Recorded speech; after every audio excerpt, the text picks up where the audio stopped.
Мраморный узор судьбы Джавада.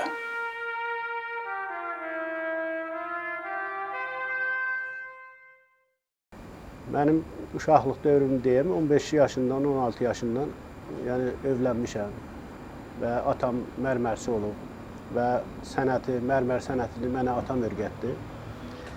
Джавад родился в Тегеране, в семье пролетария по имени Муслим Агелли, который благодаря своему трудолюбию и упорству стал пайщиком завода по обработке мрамора. До 15 лет Джавада воспитывал дядя, который решил женить его в столь юном возрасте. Поэтому Джавад пошел к своему отцу и объявил о предстоящей помолвке. Как только отец узнал об этом, то, мгновенно разозлившись, угрожающе кинулся к Джаваду. Зная вспыльчивый характер своего отца, он едва успел унести ноги. Отец был тренированным спортсменом и, видя, что догнать прыткого сына не удастся, схватил кусок кирпича и кинул ему вслед. Удар пришелся по затылку. Джавад на секунду упал, но сразу вскочив, продолжил убегать, не замечая крови, хлынувшей из раны на голове. Родной дядя спустя 3 месяца все же организовал помолвку и снова отослал Джавада к отцу. На сей раз отец встретил его теплыми объятиями и добрыми словами. Усадив его рядом с собой, он начал урезонивать сына. Создание семьи – это ответственное дело, и чтобы уметь содержать ее, надо овладеть профессией. Тут он крепко взял Джавада за ухо и заявил: «Ты должен в течение 1 года работать и обучаться у моих специалистов ремеслу мраморщика». Убедительность отцовского предложения скреплялась болью уха, зажатого могучей рукой. И Джавад согласился заключить этот своеобразный договор. Так и вышло. За 1 год он освоил эту специальность. Biz də, məsələn, mən uşaq idim, mən əmim dindar ailədən olub və o ailə içində mən böyümüşəm. O ailə həyatını görürdüm və mütənaqız şeylər var idi də, o həqiqətlərdən uzaq idilər. Mənim də onlarla barışa bilmirdim.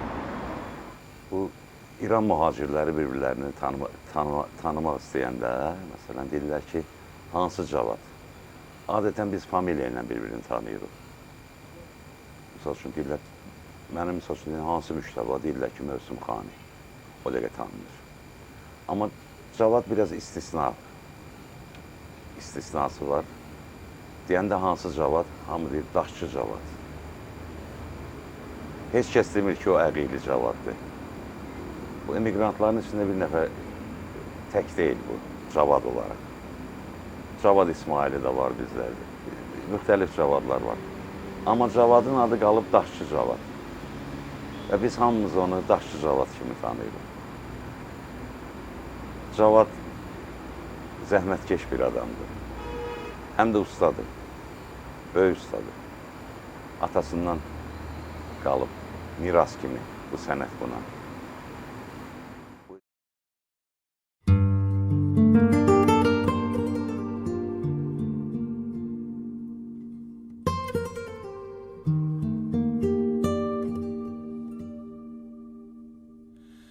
دفتر ماه پر از شعر سپید است، پر از تنهایی.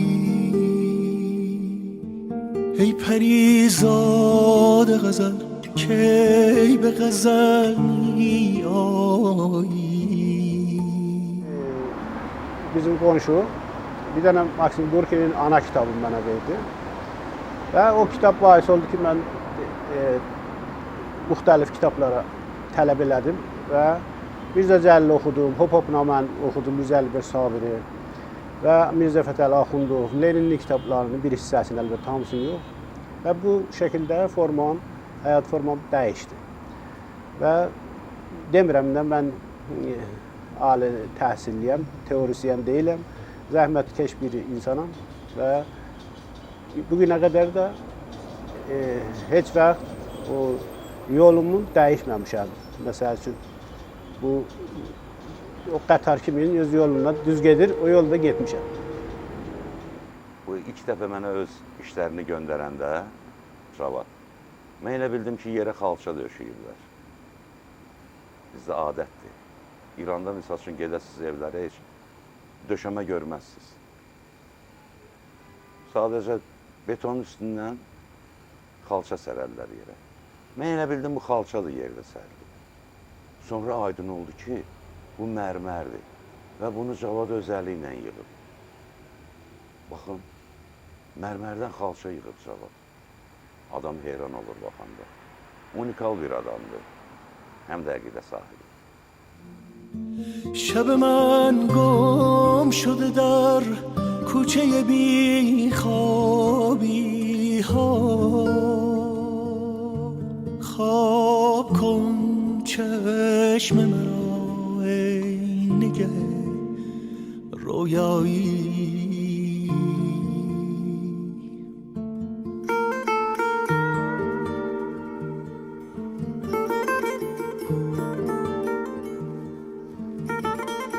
Mən onları hamısını fars dilindən, bəzilərini Azərbaycan dilində oxumuşam, amma əsas fars dilindən tərcümə olunmuşdur. Xumeyni gələn dövr, yəni 1979-cu ildə gəldi və ondan sonra 3 il, 4 il fəaliyyətlər azad şəkildə idi. O momentdə, o dövrdə, o 3 ildə milyonlar kitab Azərbaycan rus dilindən fars dilinə tərcümə olundu və qoyuldu cəmiyyətin ixtiyarına. Ki, sonralar qadağan olundu. Məsələn, Maksim Gorkinin ana kitabı üstünə adam öldürürdü. Tuturdular, adam asırdılar. Və o kitabları mən o dövrdə əldə etmişəm və oxumuşam. Молодой Джавад так проникся своей работой, так полюбил ее, что довольно скоро достиг больших успехов. Получил признание и пользовался спросом у многих состоятельных людей. Ona görə o sənətdə ki, məsələn, atam vasitəsilə öyrətdi. Mərmərin əl işlərindən, məsəl üçün, bəzəqə çox meyilli idi. O bəzək işi görən adam çox az idi. Yəni, bir dənə, iki dənə idi. Sayırdısa, bir dənə, iki dənə idi. Mən də onlardan və kitablardan, həndəsə kitabından şəkillər, formalar götürürdüm. Uşaqlıqda böyüdürdüm şəkilləri və onu şablon eləyirdim, qoyurdum mərmərin üstünə, kəsirdim və mənim işim çox o uşaqlıqda, deyirəm, 16 yaşında usta olmuşdu. Azərbaycan memarlıq sənətinin qədim kökləri üzərində ucaldılan bir məktəbdir və bu məktəbin bütün dünyaya səs salan və memarlığa dəyər verənlərin ürəyində gözəl hisslər yaradan və bu sənəti seçən gənc ustalarda, bu məktəbi davam etdirən sənətkarlarda yeni pöhrələr verən bir məktəbdir. Cavad bəy bu baxımdan qədim mədəniyyətimizin demək və incəsənətimizin bünövrəsi üzərində ucaldılan bu məktəbin çağdaş dövrdə ən tanınmış xadimlərindən biridir desəm, düşünürəm ki, yanılmaram.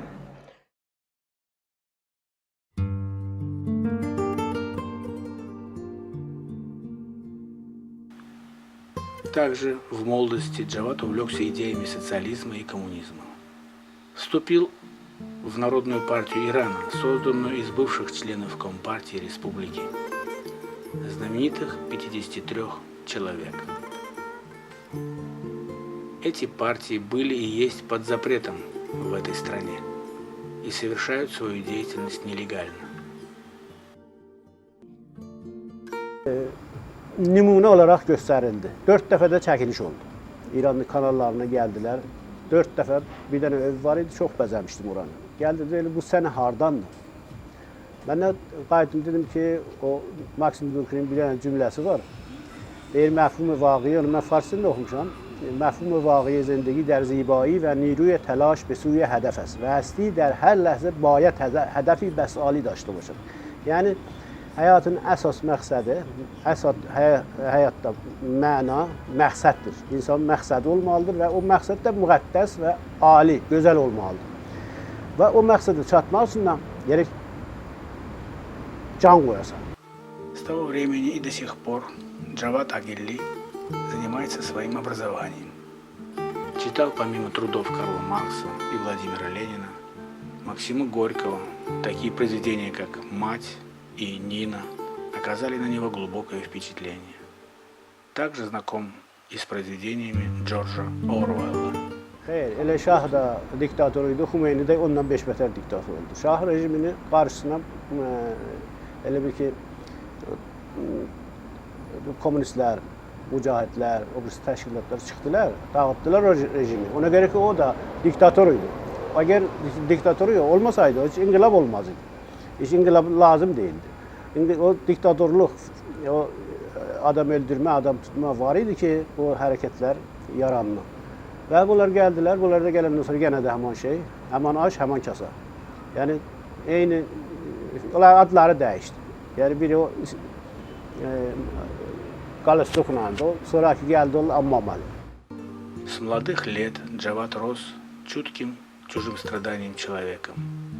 Однажды он прочитал в газете объявление молодой женщины по имени Солмаз, которая была при смерти и нуждалась в сложной хирургической операции. Это тронуло его до глубины души. И Джавад безвозмездно отдал одну из своих почек ей, что продлило ей жизнь. Şəhidlərimizi yad edirik.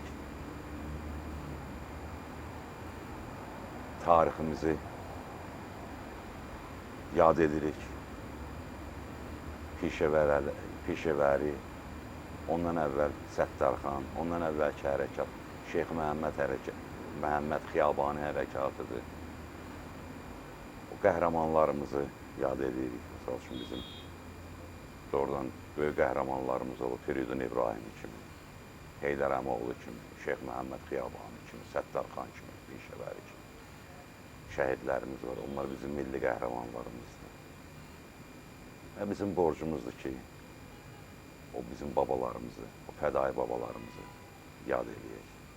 Из-за невыносимых политических репрессий в 1995 году Джавад переселился в Азербайджан, где продолжил оттачивать свое мастерство мраморщика, повышать эрудицию и расширять круг общения. Он прочел азербайджанскую классику, Мирза Аликпер Сабир, Гусейн Джавид, Мирза Фатали Ахундов стали наиболее близкими его dуху. Azərbaycana keçmək məsələsi mənim bir qardaşım güllələndi. Sonra mən partiyada, Gənclər Təşkilatında üzv olduğuma görə orada qalmaq çox çətin oldu mənim üçün. Çətin oldu. 1992-ci ildə birinci dəfə gəldim. Sonra getdim. Bir ildən sonra qayıtdım, getdim. 95-ci ilin axırlarına gəldim, daha getmədim. Gəldim, daha getmədim və burada həman mərmər işini davam elətdirdim. В 1996 году Джаваду поступает заказ на отделочные работы бани от самого Гейдара Алиева. И он талантливо исполняет свою работу на высоком уровне. Его авторитет, как уникального мастера, поднимается еще выше. Cavad bizim dostumuzdur, çox səmimi insandır və böyük sənətkardır. Cavadı 30 ildir mən Bakıya gələndən demək olar ki, tanıyıram. Cavadın sənədi göz qabağındadır, işlədiyi işlər, gördüyü, yaratdığı sənət əsərləri, hamısı, şəkilləri, hər yerdə var, hamı görür. Və bunun sənətindən başqa bir insan kimi, bir şəxsiyyət kimi Cavad həqiqətən çox gözəl və şəxsiyyət baxımdan, siyasi baxımdan çox dəyərli insandır. Çox sevinirik, fəxr edirik ki, Cavad kimi bir dostumuz var.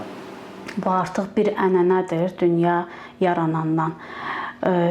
Böyük şəxslərin, padşahların, tanınmış şəxslərin həmişə evində, onların şəxsi məkanında ən gözəl ustalar, ən gözəl ustadlar xidmət göstərib və Cavad bəy də bu sıradan olmasaydı, təbii ki, o da tanınmış böyük şəxsiyyətlərin və ən ümdəsi rəhbərinin şəxsi məkanına düşüb orada öz əl qabiliyyətini nümayiş etdirə bilməzdi. Bunu mütləq qeyd eləmək lazımdır və biz bilirik ki, bu sənət çox çətin və əziyyətli sənətdir.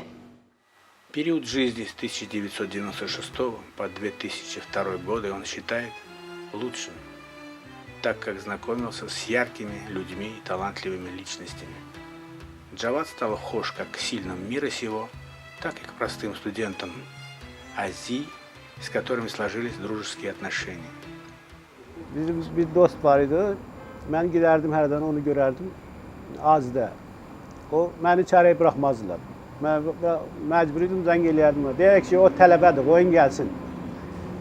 Sonra axıran deyir ki, bu boyda da tələbə olar. Bunun yaşıt yoxdur axı. Deyir, bizim tələbəmizdir, qoyun gəlsin. O xoş bir vəzdir, mənə o xatirə qalıbdır, o Azidən. Aziz institutda tez-tez gedərdi. Заказы поступали из престижных мест, от самых состоятельных людей. Принимали его с уважением, делились своими взглядами и тайнами. Джавад шутит, что если огласить даже каплю этих тайн, то в стране наступит хаос и военные действия, подобно гражданской войне. Yəni həm daxil, həm xarici görünüşü ikisini bərabər remont eləyək. Yəni belə deyim də, mən usta kimin istəyirəm həm daxili təmir olsun, həm xarici təmir, ikisi bərabər paralel geçsin. Onunla biz xoşbəxt yaşayalım. Случались и курьезы. Однажды один высокопоставленный заказчик проявил самодурство. Захотел, чтобы камин зажигался от влажных листьев. Как-то зайдя поутру в этот дом, Джавад увидел гнетущую картину. Камин, который он соорудил, был покрыт сажей, а внутри коптились мокрые листья, вероятно, собранные в саду. Джавад не выдержал. Какой дурак зажигает камин мокрыми листьями? Я зажег, вышел из-за занавеса хозяин богатого дома. Нервотрепка продолжилась несколько недель. Хозяин все пытался доказать, что камин может зажигаться влажными листьями. Джавад испробовал все возможные варианты, которые предлагал заказчик, но все тщетно. Наконец, мастер доказал хозяину, что камин можно зажечь лишь sухими листьями и щепками. Javadın özünün çox böyük əlaqələri, çox sıx əlaqələri var. Sizi inandırım ki, bəlkə də günün 6-7 saatını bu qərbdə yaşayan bizim Azərbaycanlılarımızla əlaqədədir. Siyasi mücadiləsində davam etdirir Cavad bu günləri. Cavad belə Cavaddır. Həm də işləyir öz sənətini, cilalandırır sənətini və ötürür yeni nəslə. O unikal bir sənət. Джавад занимался благотворительностью. Многим своим соотечественникам, переехавшим из Ирана в Азербайджан, он помог эмигрировать на Запад, через океан, в Канаду. Делал все по велению сердца, безвозмездно. Но порою ему становилось досадно, что когда самому бывала нужна помощь, те самые люди, которых он поддерживал, никак не откликались. Və burada mənim özümün öz sənət sahəmdə məsələn ən azı bir 150-200 nəfərə o öz sənətimi öyrətmişəm. Onların şirkətləri var burada hal-hazırda işləyirlər. Məndən də daha yaxşı işi götürüblər. Джавад Агилли обучил мастерству мраморщика сотни людей, в ком видел зачатки способностей и которые обрели профессию.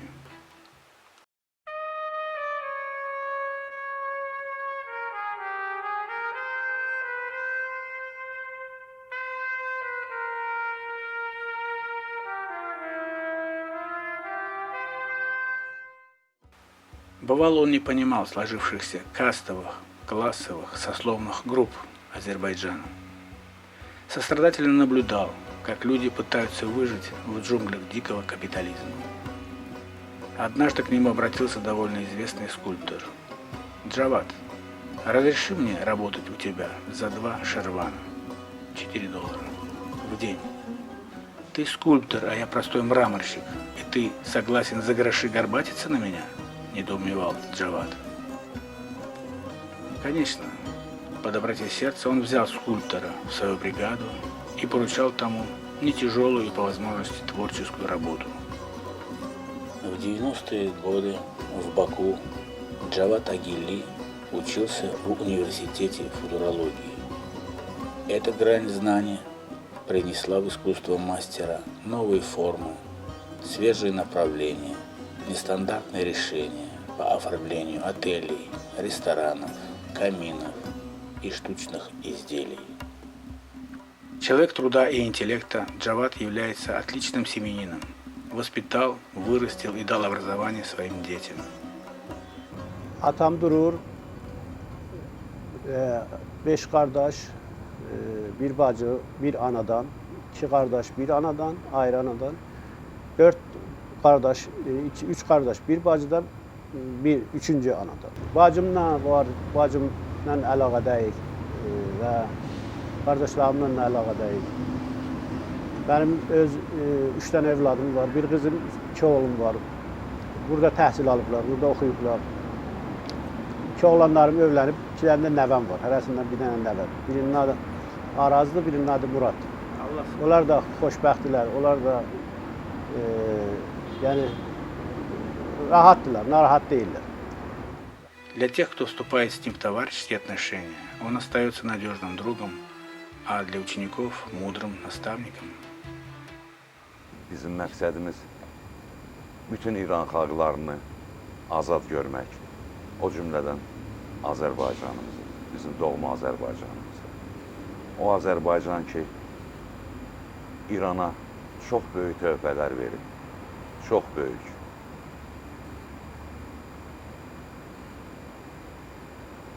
İranın tarixinə baxasınız, o qəhrəmanlıq salnaməsini yazan bizim Azərbaycanlılardır.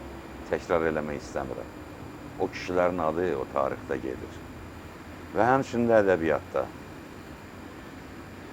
Məsələn, Şəms Təbrizdən tutmuş ta bugünkü Şəhriyara qədər. Çox böyük töhfələr vermiş. Elə Şəhriyarın bu çağdaş ədəbiyyatımızdakı Heydər Babaya salam əsəri elə bilirəm buna. Necə deyələr, belə bir böyük bir sübutdur. İran ədəbiyyatında Heydər Babaya salam kimi belə bir əsər çox az tapılar.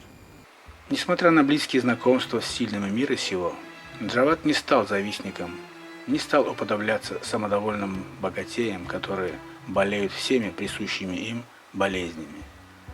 Завистью, ненасытной жадностью, мелочностью, гордыней и злобой.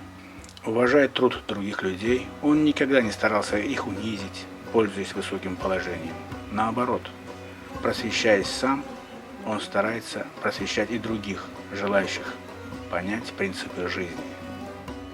В 2019 году Джавад Агили создал собственную компанию «Мастер 121».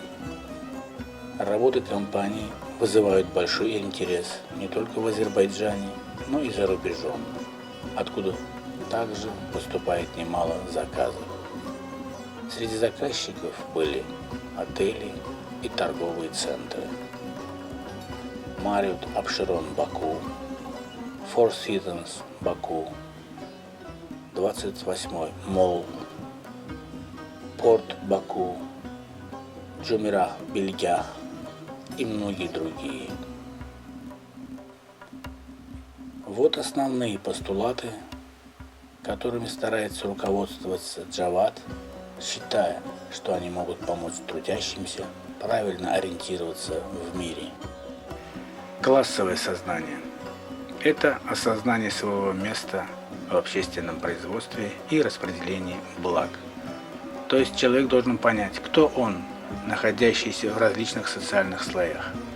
От олигархов, хозяев заводов, фабрик, предприятий, до рабочих, крестьян, тружеников, включая врачей, учителей, людей искусства, айтишников и других, живущих лишь за счет своего труда и своих умений. Второе. Частная собственность на средства производства. Это значит, небольшой круг людей владеет заводами, фабриками, земельными угодьями, где им принадлежат станки, машины, рогатый скот и прочее.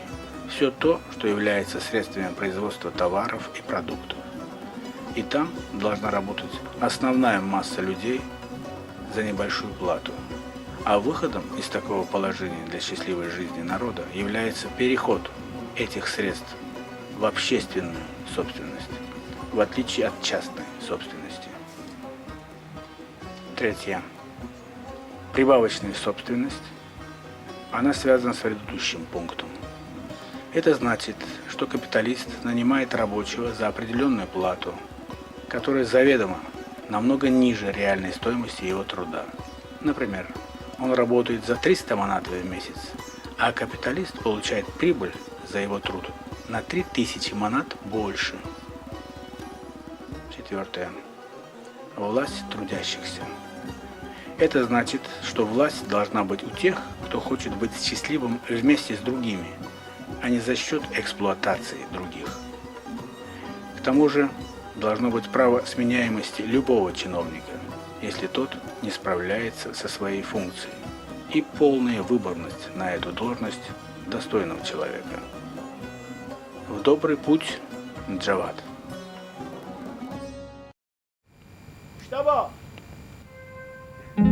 Призрачно все в этом мире бушующем, есть только миг, за него и держись. Есть только миг между прошлым и будущим. Именно он называется жизнь.